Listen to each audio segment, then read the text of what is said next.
Well, itong ride ko na to ay nag-start sa Kalamba at saka akala ko nga na hindi ganun kaganda yung low lights ng video ko, hindi na rin ako nakapagsalita na maayos dyan. Kaya naman, sinama ko na rin itong video na to for reference if gagayahin nyo tong route na to papunta ng Infanta and Real. So keep watching guys.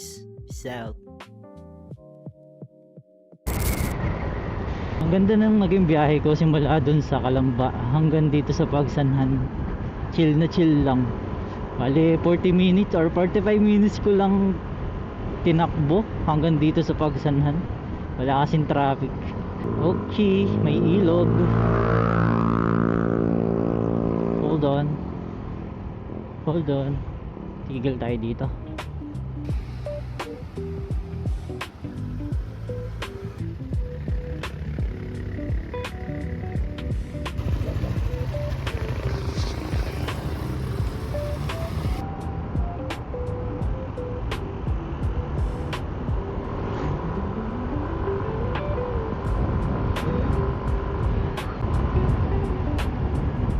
Dito tayo sa kanan, sa kaliwa pala.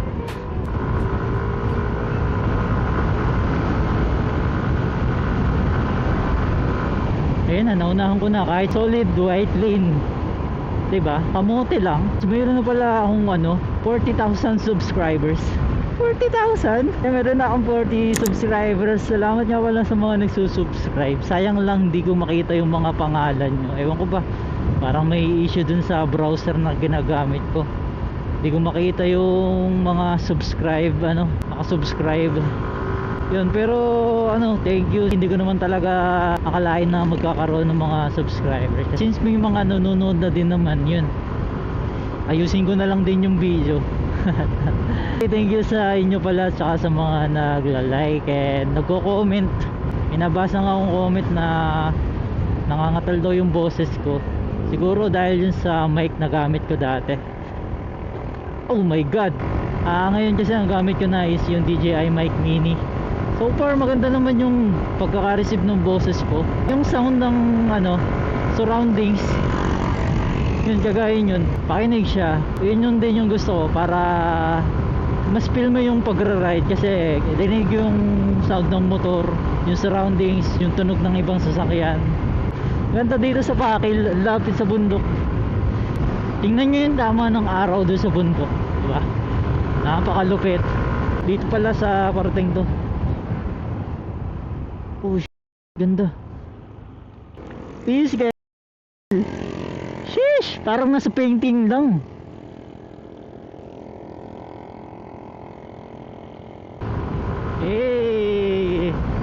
Bakit daw ako ride ng ride? Wala kasing magandang magandang scenery sa bahay namin Wala sa amin nun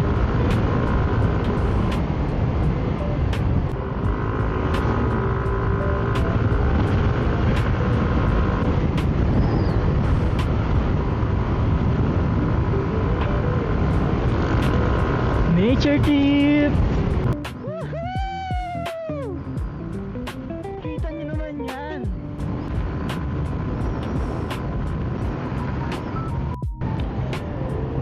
Dito na pala ako sa Pami, Laguna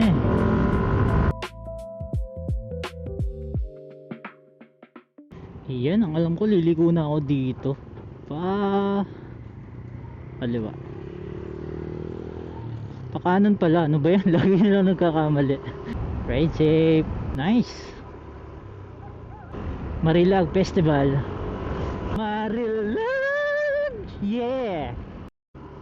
Dito na tayo sa Santa Maria ng Bayan. Ano ba ibig sabihin ng Marilag? Maganda ba yun? Flash ko na lang sa screen. Search ko na lang mamaya.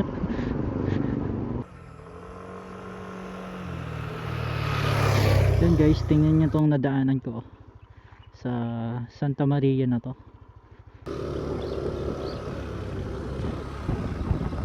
Kung di ako nagkakamali, start na to ng mga ahonan papunta na dun sa kilometer 90. Medyo matarik yun din dito yung mga ahonan, pero kayang-kaya naman ni Maxi. Yan kagaya nito, diba? Ito din yung alternative way kung pupunta ka ng Marilake simula dito sa Laguna. Yun, kala ko pag usok pala ng motor, diba? May pa-effect pa ako. 7 Up Hills? Oh, okay. Balikan ko nga lang yun. Oo, siguro dati tong ano. Dati tong puntahin. Is yung naging huling ride ko nga pala dito sa Marilake is hanggang doon lang ako sa kilometer 90. Hindi na ako dumiretso ng Infanta.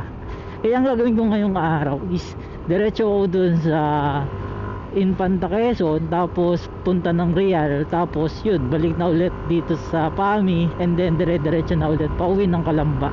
Ang alam ko may dadaanan ako dito na ano eh, na off-road. Ay, ito. Ay, malapit na tayo dito sa may off-road.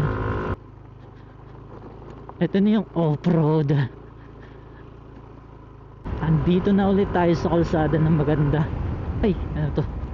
May fountain yan. Nakakasulo naman. Ito pala yung inakyat ko. Tingnan nyo yung view. Alis na ulit ako.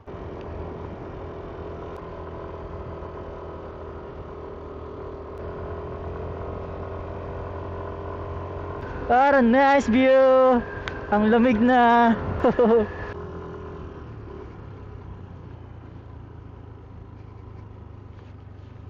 Guys, nandito na ako sa Marilake Highway. Malapit na tayo sa kilometer 90. Wala pa bang mga kamote dito? Joke lang. Ako lang yung kamote. Yung kamote, galit sa kapwa kamote, no? Oras nga pala is 7:02. 2 oras na pala akong nagbabiyahe. Lamig na dito kahit mainit. Ano daw? Medyo malamig yung ano, yung hangin. Kahit tirik yung araw. Yun yung gusto kong sabihin.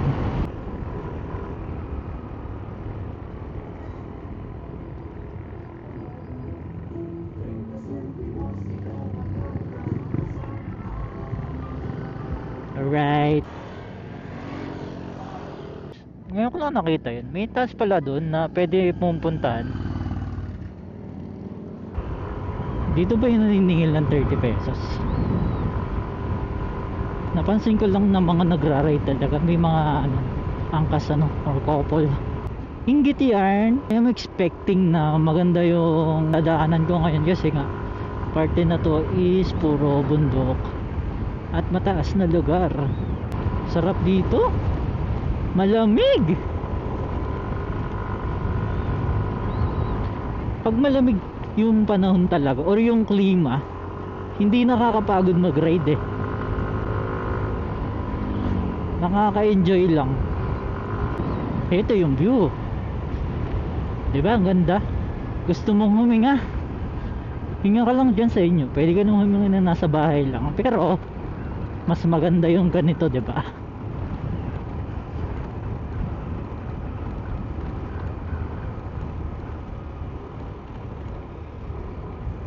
Maganda nga pala dito sa Infanta, no? Sayang kasi hindi ako dumiretso dati na nagmarilak eh. Wow. Ito pala yung Jariel's Peak. Oo, ano? Maganda yung tanawin niya sa likod. Kaya pala maraming tumitigil dyan. Oh, ride safe, ride safe. Tingnan nyo naman ang ganda na yan.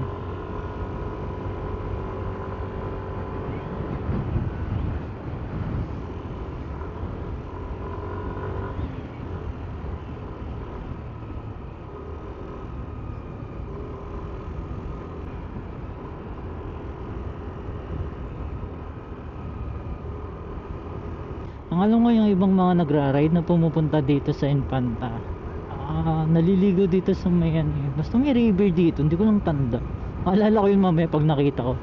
Madaming ano eh, madaming liguan dito. Yun. Siguro dito na sila nag-i-stay, tapos kinabukasan uwi na sila. Kung ano naman, ma-enjoy mo yung ano nang hindi ka pagod uwian. Pwede ito sa DRT. Gusto ko din pumunta doon. Di pa ako nakapunta ng norte. Puro south lang ako. Kasi hindi pa napayag yung aking bossing. Gusto ko sana nagpaalam ako sa kanya dati na magbubulakan ako. Sa DRT nga yung pupuntahan ko sana. Ayaw pa akong payagan pa norte daw. Enjoyin ko muna daw dito sa south.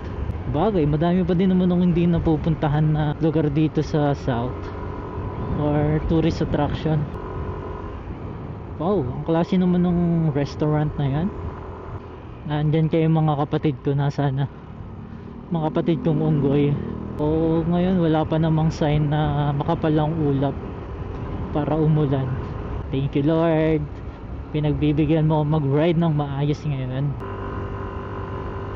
Ito na din yung yung ride na to, yung pantanggal ng stress ko. Kung ikaw baga naman 9 hours ka nakaharap sa laptop mo tapos trabaho ka lang, nakaka-burnout yun. Kaya talaga ako nagra-ride kahit isang beses sa isang linggo para ma-relax yung isipan. Hindi naman talaga yung katawan yung marirelax, at least yung isipan. Gusto ko sanang mag-banking dito kaso nahihiya ako, shy type. Hindi, ayoko lang ma-headline, baka mamaya isang kamote natagpo ang halandusay dahil sa katawan. Tinagal-tagal ko na nga palang nag-iisip na magpalit ng bola nitong si Maxi, hindi ko pa rin nagagawa. Nag-worry lang din ako, baka mamaya tumaas yung gas yung basta yung gas, baka tumaas yung consumption ng gas. Ngayon kasi is 37.4, parang baba nito. Dati nasa 42 uy, ano to? Nasaan na ako? Ganda naman dito. May bridge akong nadaanan na maganda. Ganda ng view. Ganda ng view dun.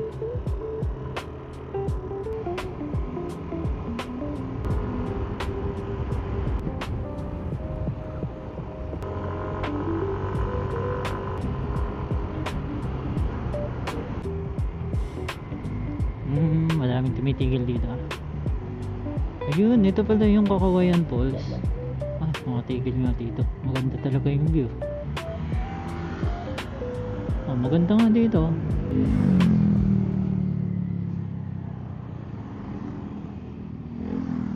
Sige nga, hindi pa ako sa kabila.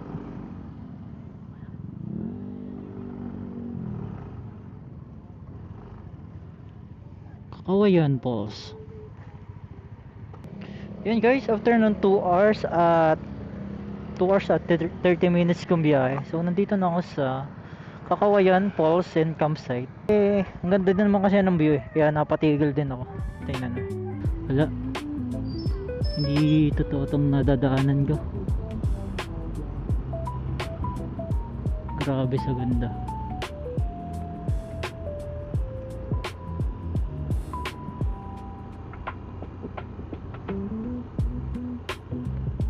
Downhill pala dito.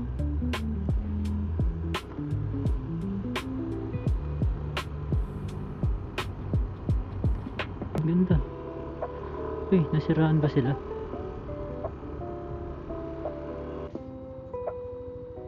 Ganda ng bulubundukin, nakaka-relax lang. Let's go!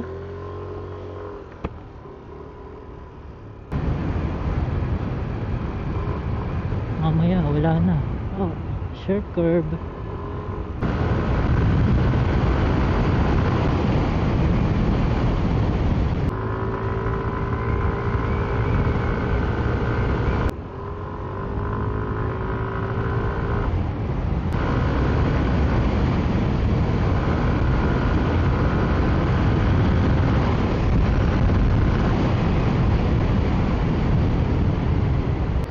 Wow.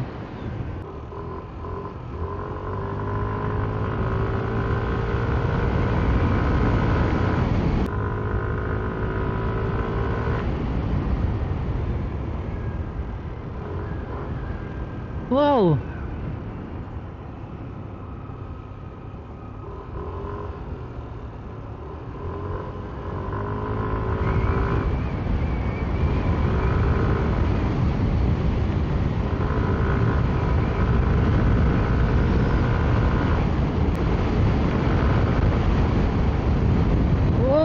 May ilog dun.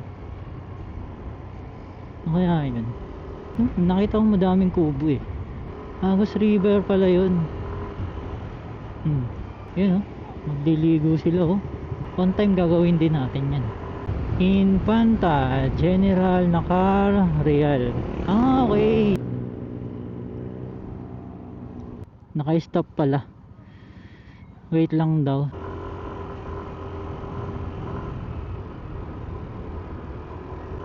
Okay guys, papunta na tayo ng Real Quezon. Nandito na tayo sa Kapatagan ulit. Pinapaganda nila yung mga daan dito. Ano to? Sana to? Ito pa lang pala yung Real. Oras ay 8:12 at nandito na tayo sa Real Quezon. So 3 oras na akong bumabiyahe. So far so good. All good si the hood. Papunta na ako dun sa may Real signage. Sa background dun may view ng dagat eh. Ang tawag dun is yung Real Hilltop. So base yun sa Google Map. Real Hilltop yung nakalagay sa Google Map. Nung chinek ko yung lookout point or hilltop view, ay simula dito 40 minutes na lang. So siguro sakto yun. Sakto, mga 9 nandun na tayo. So bali ayun na lang naman yung last na pupuntahan natin. Ngayon ko lang nakita, yung palang gilid na to, dagat na pala yung binabaybay natin na to. Oh, malapit na. Ngayon ko lang nakita pala. After ng bundok, dagat naman.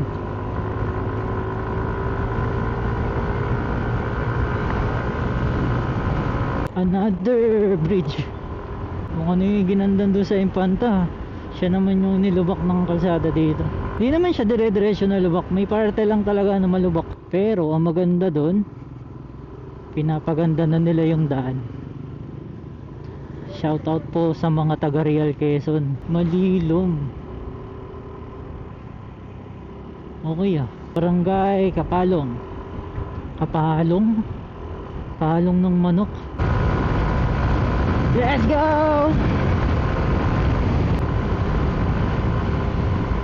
Wow, ganda ng bundok. Alam ko dito na ako liliko. Ito yung daan ko pa uwi eh. Pero may pupuntahan muna ako doon sa lookout point nga, sa hilltop view. Kurbada Marilab. Uy, Kurbada. Wow.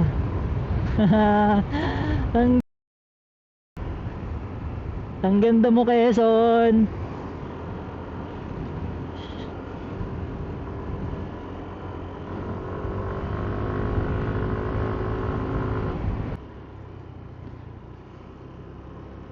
Wow, nice view.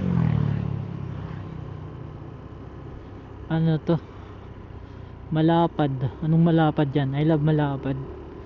Ano, fishing sila. Ay, nakatitingin ko dito sa nag-overshoot na ako. Ganda ng dagat. Ito, resort din. Ang ganda dun. Parang pulo-pulo. Oh, di ba?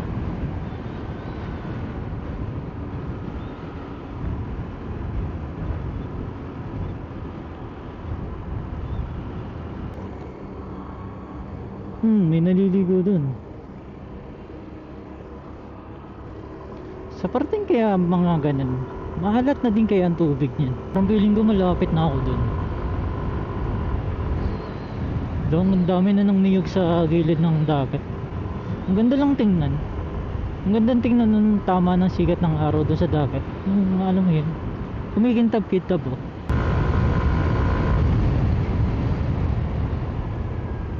Yes sir, this is it. At dito na ako. Real Quezon. Real. Guys, dito na ako sa Real. At ayun si Maxi. Ayun yun. Lipit lang ako ng pesto kasi ang init. Wala palang pesto dito. So ayan pala guys, so hanap na lang ako dito ng tambayan dito sa madadaanan ko na mayroong view ng dagat. Wala pa lang tambayan dun, mainit. Kaya dito na lang sa may madadaanan ko para mag water break. Dito pwede nga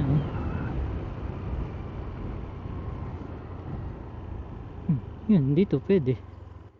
Diba? Mas maganda yung dito. Kaka-water break ko lang.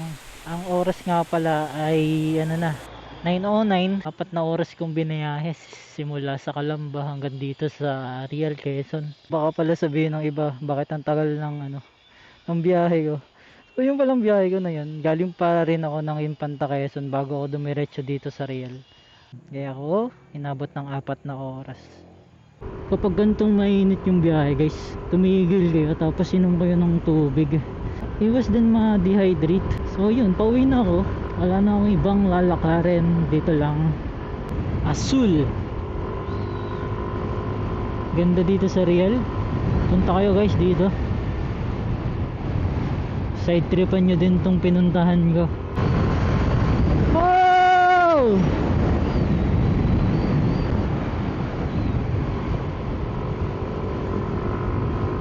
Oras na din naman yun is 9:27. So expectedly nasa Calamba na ako ng mga 1. Eh baka mamaya mag chill lang din ako sa daan. Pero papaspas din naman ako ng takbo dito. Minsan kasi na-enjoy ko yung pag-chill. Minsan na-enjoy ko din naman yung mabilis na takbo. Depende naman sa inyo. Ako kasi ganun ko siya na-enjoy. Sila yung malalakas talaga. Tingnan mo naman ang inaakyat nila. Wala, ang ganda ng ano na to. Ganda sa part na to. Sharp curve ahead. No overtaking. Sige. Ang galing ng mga mag-drive dito ng mga lokal ano. Kabisado na nila eh. Dito nahirapan ako mag-overtake. Ang laki kasi nung nasa unahan natin. Sa wakas, naunahan ko din. Lo, ayun guys. Napansin ko lang. Parang papangit na ng papangit yung daan ah. Alam mo yung ano, yung kurbada ka, ang ganda ng daan tapos biglang may mga ganan lubak. Surprise mother father. Tapos may mga ano dito, may mga buhangin sa gitna. Doble ingat talaga.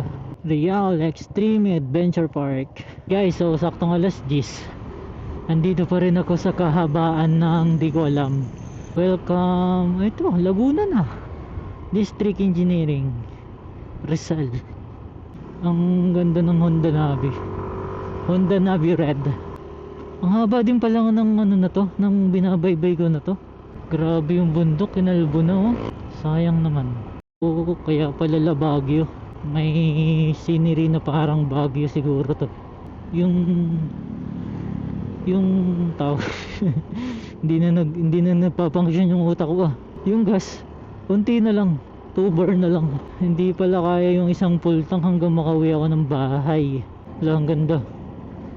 Wow! Magkabilang view, ang ganda. Ay, togi. Alright guys, so yun, nandito na ako sa crossing pala, hindi pala. Saan ang daan ko?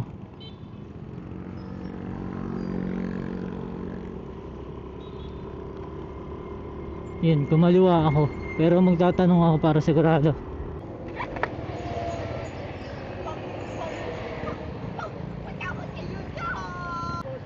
Boss, pa Santa Cruz to?